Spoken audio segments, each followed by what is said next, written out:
porque quiero vivir nuevas experiencias. Para intentar mejorar la vida de los que lo necesitan. Porque así puedo utilizar mi tiempo libre en ayudar a los demás. Porque sempre hai alguén que o necesite. Porque me gusta aprovechar mi tiempo libre para acompañar a niños y jóvenes en su crecimiento y acercarles un poco más a la figura de Jesús. Anímate. Apúntate. Comparte.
Pues eso, por ejemplo.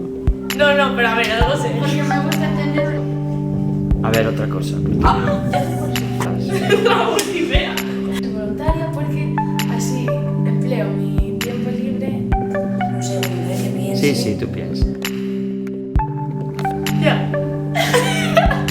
Vale. Pues porque así con mi tiempo libre puedo... Espera, no. Porque así puedo utilizar mi tiempo libre en el... Vale, ya está. Qué mal, amigo. Esto va a salir unas tomas falsas. ¡Ay, no!